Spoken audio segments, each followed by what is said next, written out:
Hello everyone, welcome back to our channel Learning Hub, and today we will start a new chapter of class ninth. Okay, that is chapter number 1, Matter in Our Surroundings. Okay हम line to line NCERT को read करेंगे because ninth और tenth से बहुत ज़्यादा most important questions जो हैं वो एज इट इज़ कहाँ से आते हैं, हमारे एनसीईआरटी से आते हैं. ओके तो एक भी लाइन जो है वो हम मिस नहीं करेंगे.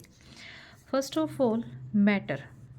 मैटर इन आवर सराउंडिंग मतलब मैटर होता क्या है, किस चीज़ को हम मैटर बोलते हैं. कोई भी चीज़ है, ये टेबल है, ये बुक है, लकड़ी है, पर्सन है, पेन है, मतलब वो किस चीज़ का बना हुआ होता है उसको हम बोलते क्या हैं. वो सारी चीज़ किसके अंदर इंक्लूड होती है, हमारी मैटर के अंदर इंक्लूड होती है. मतलब वैरायटी ऑफ थिंग्स जो होती हैं यूनिवर्स के अंदर, चाहे वो लिविंग हो चाहे वो नॉन लिविंग हो, वो क्या कहलाती है, वो मैटर कहलाती है. राइट. इस चैप्टर में हम देखेंगे कि मैटर का नेचर क्या है, किस चीज़ से मैटर जो है वो बना हुआ होता है, प्रॉपर्टीज़ क्या है मैटर की, एंड टाइप्स क्या हैं हमारे मैटर के. ओके बहुत ही इजी चैप्टर है. हम एक इजी चैप्टर से शुरुआत करते हैं हमारे क्लास नाइन्थ की. ठीक है, बहुत इजी चैप्टर है but most of the time important question जो हैं वो एक दो क्वेश्चन इसमें से आ जाते हैं. Right. So let's start with NCERT. As we look at our surroundings, we see a large variety of things with different shapes, size and textures. मतलब जब भी हम देखते हैं तो हमें डिफरेंट डिफरेंट चीज़ें दिखती हैं, डिफरेंट साइज़ की हैं, डिफरेंट शेप की हैं और उनका टेक्सचर अलग होता है. Everything in this universe is made up of material which scientists have named matter. Okay, the air we breathe, the food we eat, stones, clouds, stars, plants and animals, even a small drop of water or a particle of sand, everything is matter. वही चीज़ मैंने आपको बताई कि चाहे living हो चाहे non living हो, वो सारी की सारी चीज़ें किसके अंदर इंक्लूड हो रही हैं, हमारी मैटर के अंदर इंक्लूड हो रही हैं. We can also see as we look around that all the things mentioned above occupy space and have mass. जिस भी चीज़ का स्पेस होता है या मास होता है उसको हम क्या बोलते हैं, मैटर बोलते हैं. In other words they have both mass and volume. Okay तो मैटर भाई वही चीज़ है जिस चीज़ ने हमारा स्पेस ऑक्यूपाई कर लिया या जिस चीज़ में मास है. जिस चीज़ में मास है या जिस चीज़ का कोई भी वॉल्यूम है, वो सारी चीज़ें हमारी क्या कहलाएंगी, मैटर कहलाएंगी. अब अगर हम एक लिविंग थिंग से लेकर चलते हैं तो लिविंग थिंग क्या है, वो भी एक स्पेस ऑक्यूपाई करती है और उसके अंदर भी क्या है, उसका अपना खुद का मास होता है, तो वो भी क्या हुई, मैटर हुई. भाई किसी ना किसी चीज़ की तो वो भी बनी हुई होगी ना. तो जिस भी चीज़ की बनी है उसमें कुछ ना कुछ वेट है. जब भी वो हम उसको बैठाते हैं कहीं पे, उसको रखते हैं तो वो भी अपना स्पेस ऑक्यूपाई करती है. फॉर एग्जाम्पल अगर मैं इसका हाईलाइटर का लेती हूँ, ठीक है, ये क्या है, एक पेन है, बट इसका भी खुद का एक क्या है, मास है. इसने भी ये वाला स्पेस क्या है, ऑक्यूपाई कर रखा है. तो कोई भी चीज़ हो, जिस भी चीज़ का अपना खुद का मास होता है, खुद का वॉल्यूम होता है, खुद का वेट होता है, that is known as the matter. Since early times, human beings have been trying to understand their surroundings. Early Indian philosophers classified matter in the form of 5 basic elements. पंच तत्व. Okay? पंच तत्व किसको बोला इसने, air, earth, fire, sky and water. ये सारे के सारे इसमें किसके इंक्लूड किए, इसने मैटर के अंदर इंक्लूड किया है इनको. According to them everything living और non living was made up of these 5 basic elements. मतलब चाहे वो लिविंग हो चाहे वो नॉन लिविंग हो, वो सारी की सारी इन बेसिक चीज़ों से बनी हुई होती है. Modern day scientists have evolved two types of classification of matter based on their physical properties and the chemical nature. In this chapter, we shall learn about matter based on its physical properties. Chemical aspect of matter will be taken up in subsequent chapters. मतलब इस chapter में हम उसकी physical properties के बारे में पढ़ेंगे कि मैटर की फिजिकल प्रॉपर्टीज़ होती क्या हैं. राइट. हाँ, physical nature of matter. Matter is made up of particles. क्या बोला इसने कि जो मैटर है वो किसका बना हुआ होता है, पार्टिकल्स का बना हुआ होता है. जैसे हम बोलते हैं कि एक जो ऑर्गन है वो किसका बना हुआ होता है, सेल का बना हुआ होता है. राइट. वैसे ही मैटर भी क्या है, पार्टिकल्स है. मतलब टिनी पार्टिकल्स होते हैं, उन सबको जोड़ने के बाद हमारा क्या बना, मैटर बना. For a long time, two schools thoughts prevailed regarding the nature of matter. One school believed matter to be continuous like a block of wood. मतलब मैटर क्या है, जैसे लकड़ी के ब्लॉक्स होते हैं उस तरीके का है. और दूसरे ने क्या सोचा कि it made up of the particles like the sand, कि मैटर जो है जैसे सैंड के स्मॉल पार्टिकल्स होते हैं वैसे ही मैटर के होते हैं. तो अब हम एक एक्टिविटी करते हैं और उस एक्टिविटी में हम इसका नेचर डिसाइड करते हैं कि ये ब्लॉक की शेप में है या पार्टिकल्स की शेप में है. ओके भाई, एक्टिविटी बहुत इंपॉर्टेंट है एनसीईआरटी की, क्योंकि मोस्ट ऑफ द टाइम जो है वो एनसीईआरटी की एज इट इज़ एक्टिविटी जो है वो पूछ ली जाती है। तो एक्टिविटी हम एक भी मिस नहीं करेंगे जब हम चैप्टर रीड कर रहे हैं। टेक 100 ml ऑफ बिकर, हमने 100 ml ऑफ बिकर यहाँ पे ले लिया। Fill half of the beaker with water and mark the level of water, हमने यहाँ तक उसको फिल कर दिया और उसको लेवल को मार्क कर दिया। Dissolve some salt sugar with the help of a glass rod, चाहे साल्ट लो चाहे शुगर लो, उसके अंदर डिजोल्व कर दिया। Observe any change in water level, क्या वाटर लेवल के अंदर कोई चेंज होगा? नहीं, वाटर लेवल के अंदर चेंज नहीं होगा। वाटर लेवल के अंदर कोई भी चेंज नहीं होगा, क्योंकि वाटर जितना हमने पानी लिया था वो उतना ही रहेगा। उसके अंदर हमने जो सॉल्यूट ऐड किया है वो उसी के अंदर मिक्सअप हो जाएगा, उसके स्पेस को ऑक्यूपाई करेगा। ये नहीं है कि उसके लेवल को इंक्रीज कर देगा। What do you think has happen to the salt, salt क्या हो जाएगा? सॉल्ट डिजोल्व हो जाएगा। Where does it disappear? Does the level of water change? नहीं, लेवल जो है वो वाटर का चेंज नहीं होगा। What was there in the spoon? Salt or sugar has now spread throughout the water. This is illustrated in the figure 1.1. Okay. When we dissolve salt in water, the particles of salt get into the spaces between the particles of water. अभी मैं यहाँ पे आपको clear करती हूँ। हमने क्या लिया? एक बीकर लिया। यहाँ पे बीकर में हमने यहाँ तक क्या ऐड कर दिया? वाटर ऐड कर दिया। क्या ऐड किया हमने? इसके अंदर वाटर ऐड किया। सेकेंड टाइम अब इसी बीकर के अंदर हम क्या ऐड कर रहे हैं? स्मॉल्स क्या ऐड कर दिया हमने? सोल्ट ऐड कर दिया। ठीक है, पहले तो वो सोल्ट सारा का सारा कहाँ है? नीचे की तरफ हो जाएगा, बट आफ्टर सम टाइम वो जो सॉल्ट है वो क्या होना स्टार्ट हो जाएगा? डिज़ोल्व होना स्टार्ट हो जाएगा। तो जब डिज़ोल्व होगा तो वाटर का लेवल इंक्रीज नहीं होगा। वाटर का लेवल जितना पहले था, half of the beaker, water का लेवल उतना ही रहेगा। और जो सोल्ट है वो क्या हो जाएगा? इसके अंदर डिज़ोल्व होना स्टार्ट हो जाएगा। मतलब इसके बीच में जो जो पानी का जो स्पेस प्रेजेंट था, मतलब पानी के बीच में मान लो ये क्या है? वाटर मॉलिक्यूल्स हैं। वाटर मॉलिक्यूल्स के बीच में ये जो स्पेस प्रेजेंट है, इसी स्पेस के बीच में साल्ट भी जो है वो डिज़ोल्व होना स्टार्ट हो जाएगा। क्या हो जाएगा? साल्ट इसके अंदर डिज़ोल्व होना स्टार्ट हो जाएगा और ऑक्यूपाई द स्पेस। और ऑक्यूपाई द स्पेस मतलब जो स्पेस इसके अंदर बचा हुआ था ना, वही स्पेस इसने ऑक्यूपाई किया है। ये नहीं है कि यहाँ तक पानी था तो यहाँ ये लेवल इतना हो जाएगा और उसके ऊपर वाटर आ जाएगा, नहीं। इसलिए हम बोलते हैं कि जो मैटर है वो किसका बना हुआ होता है? टीनी पार्टिकल्स का बना हुआ होता है। किसका बना हुआ होता है? टीनी पार्टिकल्स का बना हुआ था, जो उसके अंदर डिज़ोल्व हो जाते हैं और जिसका खुद का स्पेस होता है। अब इसने यहाँ पे स्पेस ऑक्यूपाई कर लिया। क्या किया? मतलब यहाँ इन दोनों के बीच में कुछ ना कुछ तो स्पेस होगा, जिसकी वजह साल्ट इनके बीच में आके क्या हो गया? मिक्सअप हो गया। तो इनका खुद का भी क्या होता है? स्पेस होता है और मास होता है, right. How small are these particles of matter? अब हमने ये तो देख लिया कि हाँ ये स्मॉल पार्टिकल्स प्रेजेंट होते हैं, बट कितने स्मॉल होते हैं? Take 2 to 3 crystal of potassium permanganate and dissolve them in 100 ml of water. अब इसने दोबारा से एक बीकर लिया है। बीकर के अंदर इसने क्या किया? KMnO4 potassium permanganate. क्या लिया इसने? Potassium permanganate. और पोटेशियम परमैंगनेट का कलर क्या होता है? पिंक कलर का होता है। अब यहाँ वाटर था इसके अंदर, वाटर के अंदर इसने क्या कर दिया?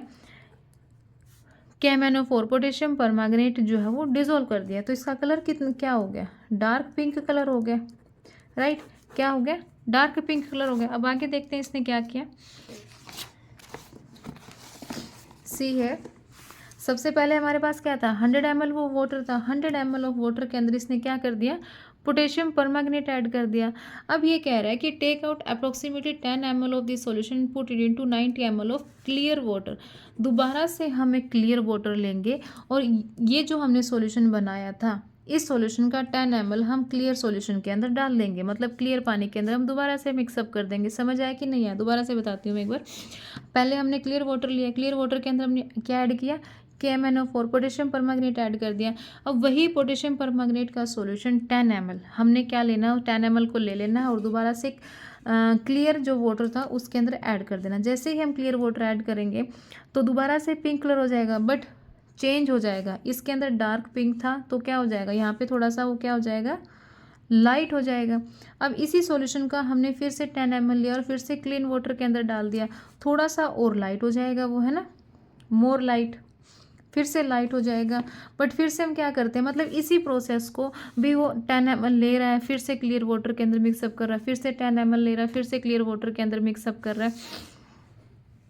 तो इसके अंदर क्या हो जाएगा फिर, वो जो कलर है, क्या वो कलर उसका डिसअपियर हो रहा है? नहीं हो रहा है।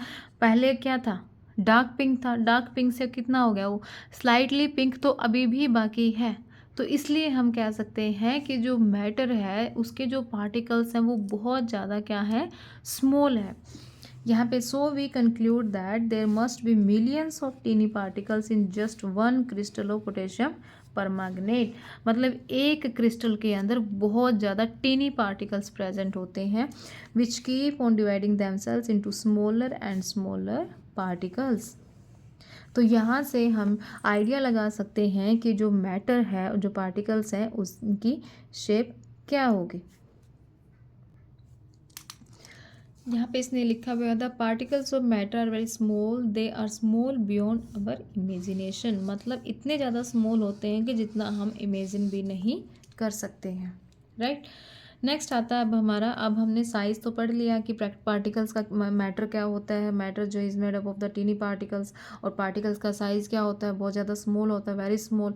देन आता है हमारा next topic characteristics of particles of matter. मतलब पार्टिकल्स ऑफ मैटर की करैक्टरिस्टिक्स क्या क्या है। First characteristic is that particles of matter have space between them. मतलब जो पार्टिकल्स हैं मैटर के, उनके बीच में क्या प्रेजेंट होता है, स्पेस प्रेजेंट होता है। वही चीज़ मैंने आपको सबसे पहले बताई थी कि यहाँ पे जो वाटर मॉलिक्यूल्स हैं, वाटर मॉलिक्यूल्स के जो पार्टिकल्स, उनके बीच में स्पेस प्रेजेंट है, और वही स्पेस कौन ऑक्यूपाई कर रहा है, हमारा साल्ट ऑक्यूपाई कर रहा है। इसीलिए वो उसके अंदर क्या इजीली डिजोल्व हो जाता है, राइट। अगर इनके अंदर स्पेस प्रेजेंट ना हो तो साल्ट जो है वो डिजोल्व नहीं हो सकता, right. In activities 1.1 and 1.2, we saw that particles of sugar, salt, Dettol और potassium permanganate got evenly distributed in water. मतलब वो distributed हो जाते हैं water के अंदर. Similarly, when we make tea, coffee और lemonade, particles of one type of matter get into the space between the particles of other. This shows that there is enough space between the particles of matter. Right, clear हुई ये बात आपको कि उनके बीच में space present होता है। इसलिए जब भी हम कोई दूसरा सॉल्यूट उनके बीच में डाल देते हैं तो वो इजीली अपना स्पेस जो है वो ऑक्यूपाई कर लेता है, बिकॉज वहाँ पे उसको फ्री स्पेस मिल जाता है। इसलिए हम बोल सकते हैं कि जो मैटर के पार्टिकल्स हैं उनके बीच में क्या है, स्पेस प्रेजेंट है। तो पहली करैक्टरिस्टिक्स तो यही हो गई हमारी। सेकंड करैक्टरिस्टिक्स क्या है, particles of matter are continuously moving. क्या कर रहे हैं, मूविंग कर रहे हैं, मूव कर रहे हैं एक जगह से दूसरी जगह पे। Put an unlit incense stick in a corner of your class. Unlit incense stick मतलब जो ये खुशबू वाली स्टिक आती है, उसको अनलिट है, जलाई नहीं है हमने उसको, बिना जलाए हुए हमने कॉर्नर में रख दिया है। How close do you have to go near its get its smell. उसकी स्मेल लेने के लिए हमें कितना क्लोज जाना पड़ेगा। Now light the incense stick. मतलब जब तक वो लाइट नहीं करेंगे हम उसको, उसमें से बहुत कम स्मेल आएगी, और बिल्कुल जब हम उसके पास पहुंच जाएंगे तब हमें पता चलेगा कि हाँ यहाँ पे हमने एक स्टिक रखी हुई है। बट हम क्या कर देते हैं, फिर उसको लाइट कर दिया हमने उस स्टिक को। What happens, do you get the smell sitting at A distance. तो हमें कुछ डिस्टेंस पर ही उसकी जो है वो स्मेल आ जाती है। जैसे अगर मैं एग्जाम्पल लूँ, हम सुबह मंदिर में धूप लगाते हैं, ठीक है, तो क्या करते हैं, जब भी हम उसको लाइट अप कर देते हैं तो पूरे घर में उसकी जो खुशबू होती है वो फैलना स्टार्ट कर देती है। बिकॉज क्योंकि जो मैटर के पार्टिकल्स हैं, जो एयर के पार्टिकल्स हैं, जो वो इंसेंस स्टिक के जो पार्टिकल्स हैं वो क्या कर रहे हैं, मूव कर रहे हैं। किस लिए मूव कर रहे हैं, क्योंकि उनको पूरे रूम में स्पेस मिल रहा है मूव करने के लिए, right. Take 2 glasses beaker filled with water. हमने बिकर ले ली, वाटर के साथ फिल्ड अप कर दिया। Put a drop of blue और red ink slowly and carefully along the sides of the first beaker and honey in the same way in the second beaker. मतलब एक beaker के अंदर हमने क्या किया, रेड इंक डाल दी, दूसरे बिकर के अंदर हमने क्या किया, हनी डाल दिया है, बट साइड से डाल रहे हैं हम उसको बहुत slowly. Leave them undisturbed in your house और in a corner of the class. उसको अनडिस्टर्ब छोड़ दिया। Record your observation, what do you observe immediately after adding the ink drop. जैसे हम इंक ड्रॉप डाल रहे हैं तो इंक ड्रॉप हमने यहाँ से डालना स्टार्ट किया है तो वो इजीली नीचे आएगी और पूरा कलर हमारा क्या हो जाएगा, वाटर का ब्लू कलर हो जाएगा। What do you observe immediately after adding a drop of honey. But क्या ड्रॉप ऑफ हनी भी आएगा दोबारा, मतलब नीचे आ रहा है। हाउ मैनी आवर्स और days does it take for the colour of ink to spread evenly throughout the water, मतलब कितना टाइम लगेगा, कितने घंटे लगेंगे या कितना दिन लगेगा। ओके, ये एक्टिविटी जो है वो आप खुद भी घर पे करके देख सकते हो। जो इंक है वो क्या है, इजीली स्प्रेड हो जाएगी वाटर के अंदर, बट जो हनी है उसको थोड़ा सा टाइम लगेगा, क्योंकि हनी का नेचर क्या होता है, हनी किस नेचर का होता है, थोड़ा स्टिकी नेचर का होता है। ओके, उसको जो है वो बहुत टाइम लगेगा, बट इंक जो है वो रैपिडली डिजोल्व हो जाएगी वाटर के अंदर, राइट। बाकी कितना टाइम लगेगा वो टाइम जो है वो आप खुद इस एक्टिविटी को करके देख सकते हैं। नेक्स्ट है हमारा drop A crystal of copper, और इन्हीं एक्टिविटी के ऊपर क्वेश्चन बनते हैं भाई, ठीक है। मतलब क्वेश्चन भी यही आता है कि what is the difference between the ink and honey and dissolution, मतलब दोनों की डिजोल्यूशन के अंदर क्या डिफरेंस है, यहीं से ऐसे क्वेश्चन बनते हैं। Drop a crystal of copper sulphate और पोटेशियम परमैंगनेट, मतलब एक हमने क्रिस्टल लिया कॉपर सल्फेट का, दूसरा लिया हमने पोटेशियम परमैंगनेट का, into a glass of hot water and another containing cold water, एक को गर्म पानी में लिया है और दूसरे को हमने क्या लिया, कोल्ड वाटर के अंदर। Do not stir the solution, अब हमने सॉल्यूशन को स्टिर नहीं करना है, मतलब हिलाना नहीं है। अलो the crystal through settle at the bottom, और क्रिस्टल को सेट कर दिया है बॉटम में। What do you observe just above the solid crystal in the glass, मतलब क्या ऑब्जर्वेशन आएगी। What happens as time passes? What does this suggest about the particles of solid and liquid? Does the rate of mixing change with temperature? Why and how? इसलिए इसने ये question किस लिए पूछा कि क्योंकि हमने एक में क्या लिया है, हॉट वाटर लिया है, दूसरे में हमने क्या लिया है, कोल्ड वाटर लिया है, तो दोनों का टेम्परेचर क्या है, डिफरेंस है। तो दोनों का जब टेम्परेचर डिफरेंस है तो दोनों के डिजोल्यूशन में जो है वो क्या फ़र्क आएगा, वो क्या दोनों की ऑब्जर्वेशन होगी, वो हमें पता करनी है।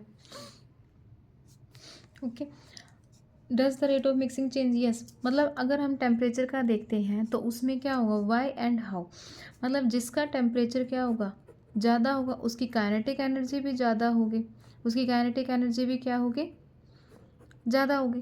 तो जिसका टेम्परेचर ज़्यादा है उसकी काइनेटिक एनर्जी भी ज़्यादा होगी। जो काइनेटिक एनर्जी मेनली किसके लिए रिस्पॉन्सिबल होती है, मूवमेंट के लिए रिस्पॉन्सिबल होती है। इसलिए जिस क्रिस्टल को हम हॉट वाटर के अंदर डालेंगे वो इजीली डिज़ोल्व हो जाएगा, मतलब उसका जो डिज़ोल्यूशन होगा वो क्या होगा, फास्ट मोड पे होगा, उसकी कलर भी जो है वो जल्दी चेंज हो जाएगा, कलर चेंज फास्ट, राइट।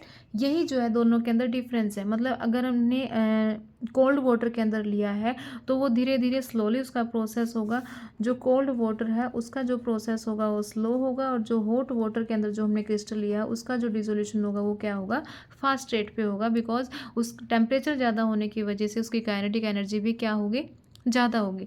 ये मतलब मेनली जो हमने पढ़ा है ना, डिफ्यूज़न, डिफ्यूज़न जो प्रोसेस हम पढ़ते हैं मेनली उसके ऊपर जो है वो बेस्ड है। जैसे ही हमने इंक डाला, इंक की एक हमने ड्रॉप डाल देते हैं वाटर के अंदर, तो वो सारी की सारी इंक मतलब पानी के अंदर क्या है, डिजोल्व हो जाती है, और वाटर क्या है, ब्लू कलर का हो जाता है। तो वो किसका प्रोसेस कहला रहा है, यहाँ पे डिफ्यूज़न का कहला रहा है। और वैसे ही हाई टेम्परेचर के ऊपर डिफ्यूजन भी क्या होता है, डिफ्यूजन का रेट भी क्या हो जाता है, फास्ट हो जाता है एट हाई टेम्परेचर। वैसे ही सेम हेयर इधर ही है कि अगर हमने हॉट वाटर लिया है तो काइनेटिक एनर्जी ज़्यादा होने की वजह से उसका जो डिजोल्यूशन है, उसका जो चेंज है वो फास्ट हो जाएगा, और जो कोल्ड वाटर का है उसका जो चेंज है वो स्लो रेट पे होगा, राइट। अब हम पढ़ भी लेते हैं इसने क्या रीज़न यहाँ पे मेंशन किया है हमारा। Particles of matter are continuously moving, that is they possess what we call the kinetic energy. यही मैंने आपको बताया था कि जो मेनली मूवमेंट के लिए जो रिस्पॉन्सिबल होती है एनर्जी, वो कौन सी होती है, काइनेटिक एनर्जी रिस्पॉन्सिबल होती है। As the temperature rises particles move faster, as the temperature rises particles move faster, so we can say that with the increase in temperature the kinetic energy of the particles also increases, मतलब जो kinetic energy होती है particles की वो भी क्या हो जाएगी, increase हो जाएगी। In the above three activities we observe that particles of matter intermix on their own with each other. They do so by getting into the space between the particles. This intermixing of particles of two different types of matter on their own is called the diffusion. We also observe that on heating diffusion becomes faster. Why does this happen? Because उसकी kinetic energy के अंदर change आ जाता है, इसलिए diffusion जो है वो fast हो जाता है। तो हम दो इसकी जो कैरेक्टरिस्टिक्स हैं वो रीड कर चुके हैं। फर्स्ट हमारा क्या था, particles of matter have space between them. Second क्या था, particles of matter are continuously moving. अब थर्ड हमारा आता है, particles of matter attract each other. मतलब जो पार्टिकल्स हैं मैटर के वो एक दूसरे को क्या करते हैं, अट्रैक्ट करते हैं। Play this game in the field. Make 4 groups and 4 human chains as suggested. The first group should hold each other from the back and lock arms like Idu Mismi dancer. मतलब ऐसे लोग किया है जैसे इन लोगों ने किया हुआ है। पहला ग्रुप तो ये है। सेकंड ग्रुप क्या है हमारा, the second group should hold hands to form a human chain. Second group में क्या किया है, सिर्फ हैंड्स को होल्ड किया। इन्होंने तो बैक में से ऐसे होल्ड किया, इनको बैक को भी कवर कर रखा है। सेकेंड ग्रुप ने क्या किया, सिर्फ हैंड को होल्ड किया है। एंड थर्ड ग्रुप ने क्या किया, should form a chain by touching each other with only their finger tips. सिर्फ फिंगर टिप से उनको टच किया है। Now the fourth group of student should run around and try to. अब जो फोर्थ ग्रुप है वो क्या कर रहा है, उन सबके चारों तरफ घूम रहा है, भाग रहा है, और try to break the 3 human chain, और उनको ट्राई कर रहा है ब्रेक करने के लिए। Which group was the easiest to break. सबसे ईजी कौन सा ब्रेक होगा भाई, सबसे ईजी तो थर्ड वन होगा। कौन सा होगा, थर्ड वन होगा। क्यों होगा, क्योंकि उन्होंने सिर्फ ओनली देयर फिंगर टिप से इस वाले बॉन्ड को ब्रेक करना इजी होगा, या इस वाले बॉन्ड को ब्रेक करना इजी होगा। इस वाले बॉन्ड को ब्रेक करना जो है वो इजी होगा, क्योंकि इनके अंदर फोर्स ऑफ अट्रैक्शन जो है वो कम लग रही है। हम इजीली यहाँ से जो इनको ब्रेक कर सकते हैं। तो थर्ड वन जो है वो ईजी होगा ब्रेक करने के लिए। If we consider each student as a particle of matter, then in which group the particle held each other with the maximum force। और maximum force किस में नज़र आ रहा है हमें, फर्स्ट ग्रुप के अंदर जो है वो maximum force जो है वो हमें नज़र आ रहा है, क्योंकि उन्होंने बिल्कुल होल्ड किया हुआ है, ऐसे बैक से ऐसे होल्ड कर रखा है। Okay, take an iron nail, a piece of chalk and a rubber band. 3 option लिए हैं इन्होंने। Try breaking them by hammering, cutting और स्ट्रेचिंग। हैमर कर रहा है, कट कर रहा है, स्ट्रेच कर रहा है। In which of the above 3 substances do you think the particles are held together with the greater force. अब एक आयरन नेल है, राइट, एक क्या है, चौक है। चौक जो है वो अगर हम उसको इजीली हैमर करेंगे, ऐसे कैसे करेंगे तो इजीली ब्रेक हो जाएगा वो। And rubber band, rubber band को अगर हम ऐसे स्ट्रेच करते हैं तो वो भी ब्रेक हो जाएगा। और जब हम आयरन नेल को हैमर करते हैं, कट करते हैं, तो उसमें जो है वो ज़्यादा फोर्स लगता है करने में, right. In which of the above 3 substances do you think the particles are held together with greater force। greater force में कौन सा है हमारा, आयरन नेल है। अगेन इसने एक एक्टिविटी दी है यहाँ पे, take some water in a container, try cutting the surface of water with your fingers. मतलब एक कंटेनर के अंदर हमने पानी लिया है, और ये देखना है कि पानी जो है वो हम जैसे हाथ डालेंगे तो हमारा हाथ जो क्रॉस कर रहा है वाटर को कि नहीं कर रहा है। Were you able to cut the surface of water, हाँ वही कर सकते हैं। What could be the reason behind the surface of water remaining together। मतलब उनका रीज़न क्या होगा, रीज़न सब में क्या है, फोर्स का ही रीज़न है कि जो पार्टिकल्स ऑफ मैटर है उनके बीच में जो है वो फोर्स एक्ट कर रहा है, और जैसे ही हम अपना हैंड डालेंगे तो जो इसकी शेप है वो इजीली उस फोर्स को जो है वो ब्रेक कर सकती है और इजीली पास कर सकती है उस सरफेस को। These force keeps the particles together. The strength of this force of attraction varies from one kind of matter to another। मतलब फोर्स तो सब में प्रेजेंट होता है, सबके पार्टिकल्स एक दूसरे को अट्रैक्ट करते हैं, बट वो वेरी करता है मैटर टू मैटर, कि आयरन नेल के अंदर कैसा फोर्स ऑफ अट्रैक्शन प्रेजेंट है, वाटर के अंदर कैसा फोर्स ऑफ अट्रैक्शन प्रेजेंट है, हमारा चौक के अंदर कैसा फोर्स ऑफ अट्रैक्शन प्रेजेंट है, राइट। ये वेरी करता है भाई मैटर टू मैटर। ओके